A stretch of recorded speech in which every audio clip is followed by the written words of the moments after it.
Então, nesse próximo vídeo sobre oração, vídeo número 2 sobre Jesus e a oração, esse aqui é o Jesus e a oração, parte 2, tá ok? Então, nós estávamos no texto que falava em São João 14, 13 e 14, né, sobre Jesus falando assim, ó, tudo que você pedir, peça em meu nome. Peça para Deus em meu nome, em nome de Cristo, tá ok? Então, nossos pedidos devem ter sempre em vista a glória de Deus. E outro texto que nos ensina sobre a oração é Salmo 62:8. Salmo 62:8. Vamos lá, no livro de Salmos, Salmo 62:8. Olha, o Salmo é um livro que fica bem no meio da Bíblia, tá? E é um livro longo, tem 150 e tantos capítulos. Salmo 62, verso 8, que é 62:8, diz assim: confie nele em todo o tempo, ó povo, derrame diante dele o seu coração. Deus é o nosso refúgio, então derrame diante dele o seu coração, porque ele é o nosso refúgio. Clame a Deus, chore a Deus, conversa com ele, sabe? Abra seu coração para ele. Clame, chore, fale, derrame o seu coração, tá? Porque ele é o nosso Pai, ele é o nosso refúgio, certo? Então aqui em Salmos nos mostra que nós precisamos abrir o coração a Deus e confiar nele, confiar plenamente nele. Outro texto é 1 Timóteo capítulo 2, verso 1. 1 Timóteo 2:1. Vamos lá em 1 Timóteo. Timóteo é uma carta, 1 Timóteo 2:1 é a carta que o apóstolo Paulo escreveu ao jovem Timóteo, né? Carta de Paulo a Tito, carta de Paulo aos Filipenses, aos Tessalonicenses, mas tem carta de Paulo a Timóteo. E são duas cartas que ele escreveu que estão aqui, que está aqui no cânon sagrado, né? A primeira carta, a segunda carta, talvez ele tenha escrito mais cartas, mas que for para o cânon, só essas duas, tá? 1 Timóteo 2:1, capítulo 2, verso 1. O que diz aqui? Antes de tudo, peço que se façam súplicas, orações, intercessões e ações de graças em favor de todas as pessoas. Ele falando a Timóteo sobre a oração, Paulo diz o seguinte: antes de tudo, Timóteo, peço que vocês aí façam súplicas, você clamar a Deus, né? Suplicar a Deus, súplicas, orações. Como que devem ser essas orações? Orações intercessórias, orações intercessões, você orar em favor de outras pessoas, intercessões e ações de graças ou gratidão, falar graças a Deus nas orações, né? Agradecer a Deus e ações de graças em favor de todas as pessoas. Então, a gente tem que orar por todas as pessoas, quer sejam pessoas boas ou más.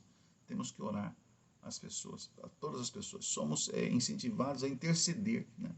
Ser intercessores, intercessões, interceder pelas pessoas, exercer o ministério da intercessão, interceder pelas pessoas em oração, tá? Atos capítulo 16, verso 25, é outro texto que fala sobre oração. Atos, o livro de Atos foi escrito pelo médico Lucas, que era um médico do apóstolo Paulo, que conta o Atos dos discípulos logo depois da ascensão de Jesus. Atos, verso 16, 25. Atos 16, 25.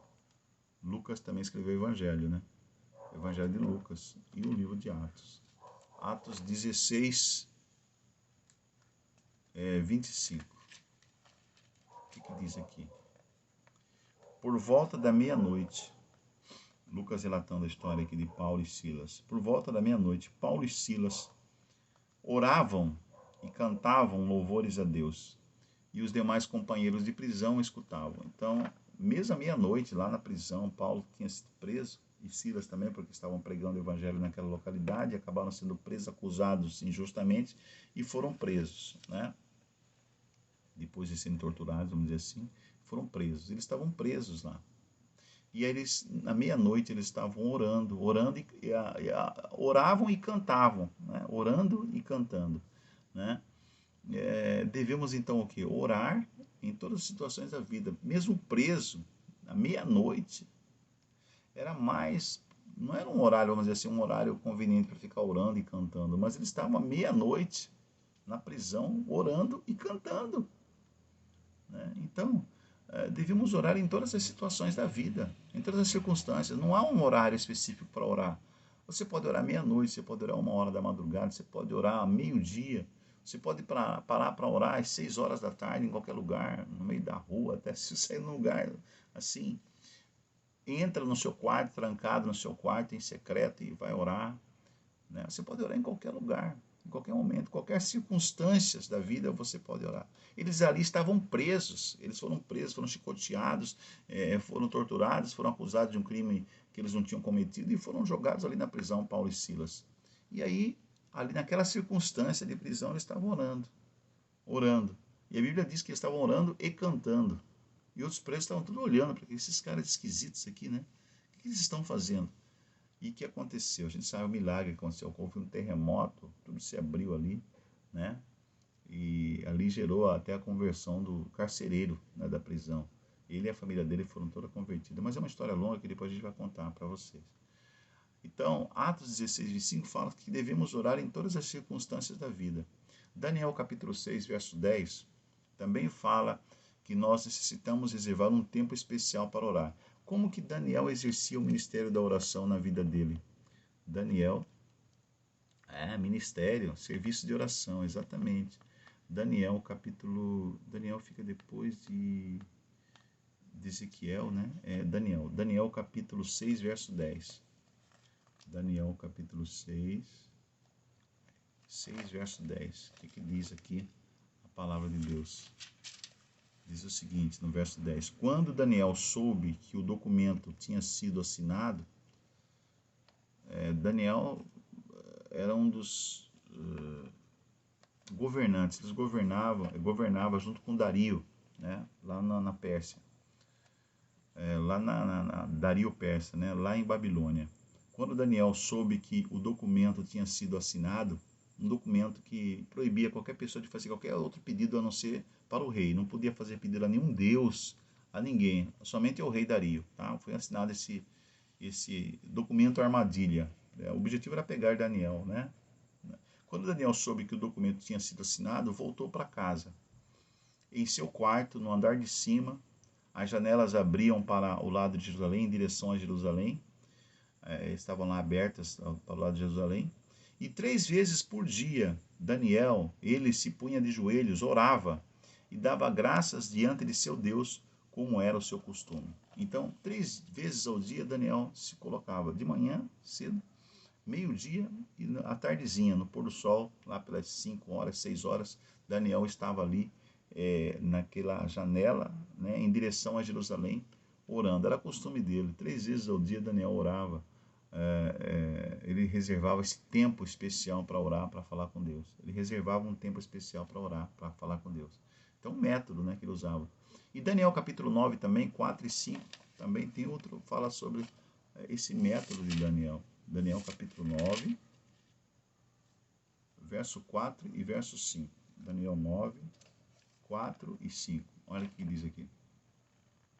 Orei ao Senhor, meu Deus, e fiz a seguinte confissão. Ele confessava. Fiz a seguinte confissão. Senhor, Deus grande e temível, que guardas a aliança e a misericórdia para com os que te amam e guardam os teus mandamentos. Nós temos pecado e cometido iniquidades. Procedemos mal e fomos rebeldes, afastando-nos dos teus mandamentos e dos teus juízos. Aqui Daniel está confessando, né? Ele tinha um hábito nas orações dele confessar os seus pecados. E aí é um método, né? Nós temos que confessar nossos pecados diante de Deus e nossos erros, e falar para Deus sobre o que aconteceu durante o dia. Senhor, olha, eu acho que eu cometi esse erro aqui, eu acho que eu pensei dessa forma errada. Né? Confessar era o hábito de Daniel. Então esse é um método, a maneira correta de orar. Né? E confessar, você tem que confessar os seus pecados, tem que confessar aquilo que você acha que você cometeu de errado, aquilo que realmente errou, e confessa. E às vezes você não tem nem como saber que você errou, porque você não sabia que estava errando. Então, Senhor, eu não sei onde eu pequei, mas se eu pequei, perdoa-me. A minha ignorância, a minha simplicidade, eu sou simplório, então perdoa-me, Senhor. Eu fui muito simplório, eu fui ignorante aqui, talvez eu não saiba, né, a real alcance das minhas palavras mal colocadas naquele momento, então perdoa-me, né? Perdoa-me. Então ele confessa, tá? Confessa o seu pecado. Então, eu cometi um pecado. Eu xinguei fulano. Senhor, eu xinguei fulano, eu estava com ódio no coração sobre fulano, naquele momento estava irado, zangado, com raiva, e eu xinguei. Eu falei, então assim, conversa com Deus. E Mateus capítulo 7, 7 e 8. Aqui São Mateus, como que a Bíblia nos ensina a maneira certa de orar. Aqui, Mateus capítulo 7, o primeiro evangelho, né? Primeiro é Mateus, depois é Marcos. Começa o Novo Testamento com o livro, o Evangelho de Mateus. No capítulo 7, versos 7 e 8. Aqui no capítulo 7 de Mateus, versos 7 e 8, diz o seguinte, 7 e 8. Peçam, e Jesus falando aqui, peçam e lhes será dado, busquem e acharão, batam e a porta será aberta para vocês. Pois todo o que pede, recebe, o que busca, encontra, e a quem bate, a porta será aberta. Isso aqui Jesus falando, né, sobre a oração, se você pedir, você vai ser atendido. Se você bater, a porta será aberta. Se você clamar, Deus vai te ouvir. Então Deus nos ouve. Aqui, nesse momento, Jesus estava ensinando as pessoas a pedirem o Espírito Santo. Então, Deus quer que você peça o Espírito Santo. Pedir, dar-se-vos-á, buscar e achareis, né? E se Jesus pediu que o Espírito Santo fosse derramado sobre nós, quem é esse que diz por aí que não existe Espírito Santo, sendo que Jesus falou que nós temos que pedir o Espírito Santo, clamar pelo Espírito Santo, né? Então devemos perseverar em oração, ser perseverantes nos pedidos a Deus. Então não é só uma vez, mas pede, bate, insista, vai insistindo, vai falando sobre esse assunto com Deus, porque Deus quer que nós sejamos persistentes na oração, ok? Já faz 12 minutos já, estamos falando aqui, a gente vai ter que fazer o terceiro vídeo sobre oração, provavelmente. Mas vamos a outro texto bíblico, que é Marcos capítulo 14, verso 36, respondendo a seguinte pergunta, a segunda pergunta, tá? Qual foi a condição apresentada por Jesus no final de sua oração? Tem uma condição, né? Qual foi? Marcos 14, 36. Marcos é o segundo, depois de Mateus é Marcos, tá? Novo Testamento. Marcos capítulo, olha, é só 16 capítulos. Marcos, aqui, pronto, chegamos. Marcos capítulo 14, né? Antepenúltimo capítulo de Marcos. Marcos capítulo 14,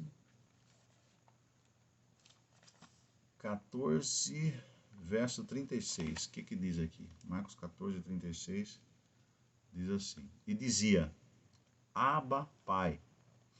Abba quer dizer paizinho, tá? Papai, em aramaico, né? Hebraico. Abba, papai. Abba, Pai.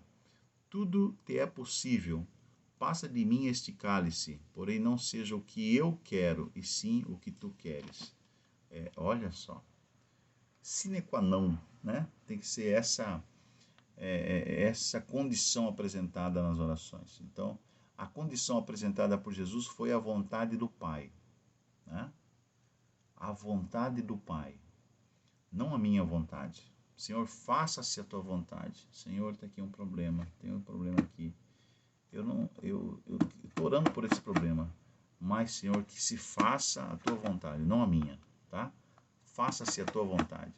O exemplo de Cristo, devemos exercitar nossa humildade e nos submeter ao Senhor, nos submeter à vontade de Deus, ok?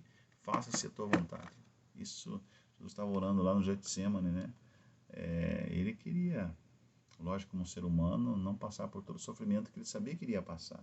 Mas aí ele fala, Senhor, faça-se a tua vontade. Afasta de mim este cálice, todavia não seja feita a minha vontade, mas a tua vontade. Então é humildade, nós temos que exercer a humildade e aceitar, submeter à vontade de Deus. A vontade de Deus sempre é melhor para nós do que a nossa própria vontade, tá? Vamos parar aqui, aí depois a gente volta nesse mesmo assunto. No próximo vídeo, não deixe de assistir o terceiro vídeo sobre Jesus e a oração, tá bom? Vamos lá?